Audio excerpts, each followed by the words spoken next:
Hi viewers, Rajiv యువ వికాసం పథకానికి సంబంధించి తెలంగాణ రాష్ట్ర ప్రభుత్వం 3 ఇంపార్టెంట్ అప్డేట్స్ అయితే ఇవ్వడం జరిగింది. అందులో మొదటిది ఈ యొక్క అప్లికేషన్ చేసుకోవడానికి ఆఖరి తేదీని ఏప్రిల్ 5ను కాస్త 14 తారీఖు వరకు, అంటే ఏప్రిల్ 14 తారీఖు వరకు పొడిగించడం జరిగింది.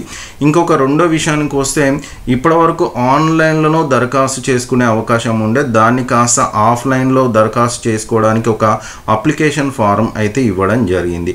ఇంకా ఆఖరిది ఈ యొక్క ప్రతి కార్పొరేషన్లో ఎస్సీ, ఎస్టీ, మైనార్టీ, ఈబీసీ ఇలా ఏ కేటగిరీలో ఏ యూనిట్లు ఉన్నాయి, ఆ యూనిట్లో ఒక్కొక్క యూనిట్కి ఎంత వరకు అమౌంట్ ఇస్తుంది అన్న దానికి సంబంధించి అఫీషియల్గా ఇన్ఫర్మేషన్ అన్నది ఇవ్వడం జరిగింది. సో ముందుగా చూద్దాం ఆన్లైన్లో దరఖాస్తు ఎలా చేసుకోవాలి అన్న దాని గురించి, అప్లికేషన్ ఎలా చేసుకోవాలన్న దాని గురించి మన ఛానల్లో సపరేట్గా వీడియో ఉన్నది. ఛానల్ లోపలికి వెళ్ళండి, ఒక్కసారి చూడండి, మీకు ఈజీగా అప్లికేషన్ చేసుకోవచ్చు. అయితే ఈ ఆఫ్లైన్లో అప్లికేషన్ చేసుకోవడానికి అప్లికేషన్ ఫామ్ ఉన్నది అన్న కదా. సో ఇదండి ఆన్లైన్లో కాకుండా ఆఫ్లైన్లో అప్లికేషన్ ఫామ్ని మీకు స్క్రీన్ మీద చూపిస్తున్నట్టు ఇలా అప్లికేషన్ ఫామ్ ఒకటి ఇవ్వడం జరిగింది. సో ఈ యొక్క అప్లికేషన్ ఫామ్ని కూడా ఎలా నింపాలి అన్న దాని గురించి మన ఛానల్లో ఒక సపరేట్గా వీడియో అన్నది చేయడం జరిగింది. ఒక్కసారి ఛానల్ లోపలికి వెళ్ళండి. సో ఇప్పుడే కనుక మీరు ఛానల్కి కొత్తగా వస్తే మాత్రం ఛానల్ని మాత్రం సబ్స్క్రైబ్ చేసుకోండి. సో ఇలాంటి ఇన్ఫర్మేషన్ మీకు ఎప్పటికీ అప్పుడు మన ఛానల్లో అందజేయడం జరుగుతుంది. సో దీనికోసం ఛానల్ని కింద సబ్స్క్రైబ్ బటన్ ఉంది, దాన్ని క్లిక్ చేసి ఆల్ అన్న బటన్ని క్లిక్ చేస్తే మన ఛానల్లో ఎలాంటి ఇన్ఫర్మేషన్ వచ్చినా మీకు వెంటనే అందజేయడం జరుగుతుంది. సో వీడియోకి ఒక లైక్ చేయండి, వీడియోని షేర్ చేయండి, ఎందుకంటే తెలంగాణలో ఉన్న ప్రతి ఒక్కరికి ఈ వీడియో అందాలి కాబట్టి.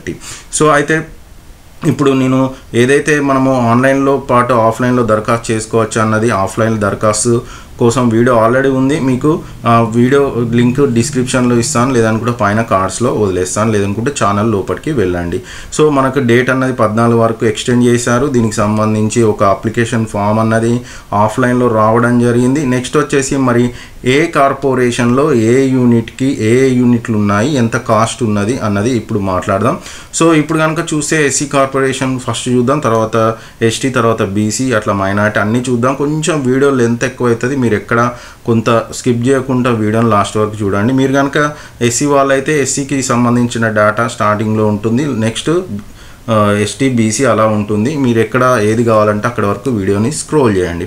సో ఫస్ట్ కనుక చూస్తే ఎస్సీ కార్పొరేషన్లో ఎస్సీ స్కీమ్ వచ్చేసి స్కీమ్ పేరు వచ్చేసి పెట్టి యూనిట్స్, నెక్స్ట్ వచ్చేసి సబ్ స్కీమ్ నేమ్ అన్నది కింద రాసి ఉంది. నెక్స్ట్ వచ్చేసి scheme minimum unit, scheme maximum unit, అంటే ఒక స్కీమ్కి ఈ స్కీమ్ ద్వారా ఫర్ ఎగ్జాంపుల్ పిటి యూనిట్స్ కింద మీరు aluminium or steel selling unit పెట్టుకోవాలంటే దీనికి మీకు తక్కువలో తక్కువ 50,000, ఎక్కువ 50,000, అంటే 50,000 అన్నది మినిమం ఇవ్వడం జరుగుతుంది. అలాగనే పిటి యూనిట్స్ కనుక తీసుకుంటే బ్యాక్ యార్డ్ పౌల్ట్రీ కనుక తీసుకుంటే 50,000. నెక్స్ట్ వచ్చేసి bag business, next chappal making units, coconut business, cool drinks, ice creams, cycle repair, motor electric motor repairs, next bangle shop, flour mart, fruits juice centre, grinding centre, next garments, కిరాణా, general store, leaf plants manufacturing, మగ్గం work, milk bath, mini flour mill అంటే white wheat and రైస్ది, next mobile service, paan shop, photo frame shop, pickle, next popcorn, rexine, roti making centre. So ఇలా కనుక చూస్తే మీరు screen మీద చూస్తున్నట్టు ఆ లెఫ్ట్ సైడ్లో అన్నీ ఉన్నాయి. ఏంటి అని అంటే స్కీమ్ పేరు, మధ్యలో వచ్చేసి ఆ స్కీమ్లో ఏమేమి ఉన్నాయి, నెక్స్ట్ మినిమం ఎంత, మ్యాక్సిమం ఎంత అన్నది ఇవ్వడం జరిగింది. చిన్న స్క్రోల్ చేసుకుంటూ వెళ్తాను, ఎందుకంటే అన్నీ నేను చదవడం అన్నది కొంచెం కష్టంతో కూడిన పని, ఎందుకంటే వీడియో లెంత్ కూడా ఎక్కువ అవుతుంది. మీరు వీలుంటే స్క్రీన్ షాట్ చేసుకొని పెట్టుకోండి. నెక్స్ట్ వచ్చేసి ఇలా కనుక చూస్తే ఇండస్ట్రియల్ సర్వీస్ బిజినెస్ కింద ఎయిర్ కంప్రెసర్లు, బుక్స్, స్టేషనరీ షాపు, ఇట్లా hot chips, radium shop, tiffin, catering services, ఇలా చాలా అయితే ఇండస్ట్రియల్ సర్వీస్ బిజినెస్ కింద అయితే ఉండడం జరిగింది. సో ఇలా మనం స్టార్టింగ్లో మాట్లాడుకున్నట్టు ఎస్సీ కార్పొరేషన్ కింద ఉన్న యూనిట్స్, ఏ స్కీమ్ కింద ఉన్న సబ్ స్కీము, నెక్స్ట్ దాని మినిమం వాల్యూ, మ్యాక్సిమం వాల్యూ ఎంత ఇస్తారు అన్న దాని గురించి మీరు నేను వీడియోని స్క్రోల్ చేసుకుంటూ వెళ్తాను, మీరు స్క్రీన్ షాట్ కొట్టి పెట్టుకోండి. ఎందుకనంటే స్క్రీన్ షాట్ తీసుకున్న తర్వాత ఎవరైతే ఆఫ్లైన్లో దరఖాస్తు చేసుకోవాలనుకుంటున్నారో వాళ్ళు సింపుల్గా ఆ స్కీమ్ పేరు, నెక్స్ట్ వచ్చేసి అందులో ఏవి ఉన్నాయి, ఎంత కాస్ట్, మినిమం కాస్ట్ ఎంత, మ్యాక్సిమం కాస్ట్ ఎంత అన్నది రాసుకోవచ్చు. నెక్స్ట్ వచ్చేసి ఎస్టీ కార్పొరేషన్లో కనుక చూస్తే ఇక్కడ స్కీమ్ పేరు వచ్చేసి అగ్రికల్చరు, నెక్స్ట్ సబ్ స్ట్రీమ్ వచ్చేసి మీకు power operated snap sprayer, minimum cost వచ్చేసి 50,000, మ్యాక్సిమం కాస్ట్ వచ్చేసి 50,000 ఉంది. అలాగనే అగ్రికల్చర్నే power weeders, Taiwan sprayers, chaff కట్టర్లు, ఇట్లా చాలా అయితే ఉండడం జరిగింది. మీరు మొబైల్లో స్క్రీన్ షాట్ చేసుకునే ప్రయత్నం చేయండి, ఎందుకంటే అన్నీ చదవడం అన్నది కష్టంతో కూడిన పని. సో మనకు కామెంట్ సెక్షన్లో కూడా చాలామంది అన్న కొంచెం ఫాస్ట్గా స్క్రోల్ చేస్తున్నాం అని ఇంతకుముందు వీడియోలలో చెప్పడం జరిగింది. మీకోసం కొంచెం వీలైనంత స్లోనే స్క్రోల్ చేసుకుంటూ వెళ్తాను, ఎందుకంటే చాలా వరకు ఈ యొక్క డీటెయిల్స్ అయితే ఉండడం జరిగింది. జస్ట్ ఏంటంటే మీరు అప్లికేషన్ ఫిలప్ చేస్తున్నప్పుడు చాలామంది ఇబ్బంది పడే విషయం ఏంటంటే ఏ స్కీమ్ కింద ఏమేమి ఉన్నాయి, ఎంత మినిమం ఎంత మ్యాక్సిమం ఎంత అన్నది తెలియక ఇబ్బంది పడడం జరుగుతుంది. కాబట్టి వాళ్ళ కోసం కేవలము ఈ యొక్క ఇన్ఫర్మేషన్ ఇచ్చే ప్రయత్నం అయితే చేయడం జరుగుతుంది. అంటే మీరు ఏ కార్పొరేషన్ వాళ్ళు ఆ కార్పొరేషన్, ఇప్పుడు మనం చూసింది ఎస్టీ కార్పొరేషన్, నెక్స్ట్ వచ్చేసి బీసీ కానీ ఈబీసీ కానీ, బీసీ కానీ ఈబీసీలో కానీ కార్పొరేషన్ కానీ ఫెడరేషన్ వాళ్ళ గురించి చూస్తే కనుక పెటీ యూనిట్స్ స్కీమ్ పేరు, నెక్స్ట్ పెటీ యూనిట్స్లో ఉన్న సబ్ స్కీమ్స్, దాని మినిమం మ్యాక్సిమం, ఇంతకుముందు ఏదైతే మనము ఎస్సీ కార్పొరేషన్లో చూసామో దాదాపుగా అన్నీ అవే ఉంటాయి. ఇక్కడ మళ్ళీ అదే అల్యూమినియం కానీ, స్టీల్ విజిల్ సేలింగ్ కానీ అట్లా చాలా అయితే ఉండడం జరిగింది. సో దీన్ని కూడా స్క్రోల్ చేసుకుంటూ వెళ్తాను నేను. మీరు జస్ట్ మొబైల్లో స్క్రీన్ షాట్ కొట్టుకొని అప్లికేషన్ రాసేటప్పుడు ఏమి మీకు కావాలనుకుంటున్నారో అన్నది మీరు సెలెక్ట్ చేసుకొని రాసుకుంటే సరిపోతుంది. అంటే కేవలం ఏమేమి స్కీమ్ కింద ఏమేమి ఉండడం జరిగింది అన్నది దానికోసం ఈ యొక్క వీడియో. ఎందుకంటే మొత్తానికే ఇన్ఫర్మేషన్ లేకుండా రాసే కంటే ఎంతో కొంత ఇన్ఫర్మేషన్ తోటి మీరు అప్లికేషన్ పెట్టుకోవడం వల్ల మీకైతే బెనిఫిట్ పొందిన వాళ్ళైతే నా యొక్క ముఖ్య ఉద్దేశం. సో ఇలా బీసీ కార్పొరేషన్, బీసీ ఫెడరేషన్కి సంబంధించిన డీటెయిల్స్.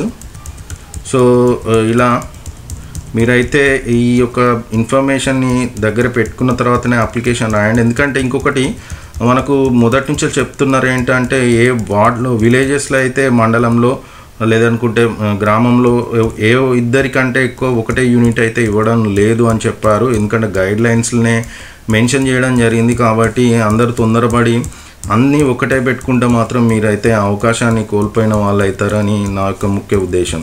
సో నెక్స్ట్ వచ్చేసి ఎంబీసీ అంటే మోస్ట్ బ్యాక్వర్డ్ కార్పొరేషన్ వాళ్ళకి కనుక చూస్తే ఆల్మోస్ట్ సేమ్ ఉండే అవకాశం ఉంటుంది, కానీ ఏదో ఒకటి రెండు డీటెయిల్స్ చేంజ్ అయ్యే అవకాశం ఉంది. కాబట్టి ఒకసారి నేను చిన్నగా స్క్రోల్ చేసుకుంటూ వెళ్తాను. స్క్రోల్ చేసుకున్నాక మీ డీటెయిల్స్ అన్నది రాసుకునే ప్రయత్నం చేయండి. సో మొత్తానికి అయితే అందరు సేమ్ పెట్టే ప్రయత్నం చేయకండి. మీ వార్డులో కానీ లేదనుకుంటే మీ మండలంలో కానీ మీ యొక్క విలేజ్లో కానీ ఎవరైనా కూడా సేమ్ ఉండేలాగా చూడకండి. ఉంటే మాత్రం మీరు అవకాశాన్ని కోల్పోయిన వాళ్ళు అయితే అవుతారు. నెక్స్ట్ వచ్చేసి ముఖ్యంగా ఇక్కడ మీరు స్కీమ్ సెలెక్షన్ అన్నది చాలా important. Scheme selection, sub scheme selection అన్నదే చాలా ఇంపార్టెంట్. చాలామంది ఇక్కడ తెలియక ఏంటంటే ట్రాన్స్పోర్ట్ సెక్టార్లో కార్ కానీ, ట్రాక్టర్ కానీ, నెక్స్ట్ వచ్చేసి ఆటో కానీ వీటికి ఎక్కువ ప్రిఫరెన్స్ ఇస్తారు. సో అట్లా కనుక చేసుకుంటే మీరు నష్టపోయిన వాళ్ళు అవుతారు. నెక్స్ట్ వచ్చేసి మైనార్టీ కార్పొరేషన్ కొంచెం డిఫరెన్స్ అయితే ఉన్నది. పెటీ యూనిట్స్ కింద అగరబస్తీ అండ్ క్యాండిల్స్ అని చాలా డిఫరెంట్ అయితే ఉంది. BC corporation, SC ST corporation కంటే మైనార్టీ వాళ్ళకి కొంత తేడా ఉన్నట్టుగా అనిపిస్తుంది పెటీ యూనిట్స్. సో ఇట్లా నేను స్క్రోల్ చేసుకుంటూ వెళ్తాను. నెక్స్ట్ వచ్చేసి బిజినెస్ అని ఉంది. సో బిజినెస్ అన్న స్కీమ్ కింద ఇట్లా చాలా అయితే ఉండడం జరిగింది. వీటన్ని డీటెయిల్స్ని మీరు అయితే స్క్రీన్ షాట్ కొట్టుకోవడం మర్చిపోవద్దు. మీ స్క్రీన్ షాట్ కొట్టుకున్నాకనే అంటే మీకు ఏ యూనిట్ కొంచెం ఐడియా ఉంది అని అనుకుంటే ఆ యూనిట్ దేని మీద బిజినెస్ ఉంది పెట్టుకోవాలనుకుంటున్నారు అన్న దాని గురించి జస్ట్ ఇన్ఫర్మేషన్ కోసమే ఇదంతా. సో మరి మొత్తానికి మీరు ఆన్లైన్లో దరఖాస్తు చేసుకోవడానికి ఇంట్రెస్ట్ చూపిస్తున్నారా, ఆఫ్లైన్లో దరఖాస్తు చేయడానికి ఇంట్రెస్ట్ చూపిస్తున్నారా అన్నది కొంత మీరైతే కింద కామెంట్ సెక్షన్లో రాయండి. నెక్స్ట్ క్రిస్టియన్ మైనార్టీ గురించి కనుక చూస్తే క్రిస్టియన్ మైనార్టీలో ఉన్న యూనిట్స్ ఇవన్నీ. సో మీరు స్క్రీన్ షాట్ అయితే తీసుకోండి. మరి ఆన్లైన్లో అప్లికేషన్ చేయడం కంటే ఆఫ్లైన్లో అప్లికేషన్ చేసి ఇస్తే కొంచెం చదువురాని వాళ్ళకి ఈజీ. లేదనుకుంటే మేము ఆన్లైన్లో దరఖాస్తు చేసుకుంటాం, దాన్ని ప్రింట్అవుట్ తీసుకొని ఆఫ్లైన్లో కూడా ఇస్తామని అనుకుంటే మీ ఓపిక, మీకు ఎలా వీలైతే అలా చేసుకునే ప్రయత్నం అయితే చేయండి. సో ఇది మొత్తానికి అన్ని దాంట్లలో దాదాపు అన్ని యూనిట్లు అయితే అవైలబుల్గా ఉందండి. ఇదండి. సో టోటల్గా మొత్తానికి అన్ని కార్పొరేషన్ల మొత్తానికి ఏ యూనిట్లు ఉన్నాయి, ఎట్లా ఆన్లైన్లో కానీ ఆఫ్లైన్లో కానీ దరఖాస్తు చేసుకోవడానికి సమాచారం. వీడియో కనుక నచ్చితే లైక్ చేయండి, ఛానల్ని సబ్స్క్రైబ్ చేయడం మర్చిపోవద్దు, వీడియోకి ఒక లైక్ కొట్టడం మర్చిపోవద్దు.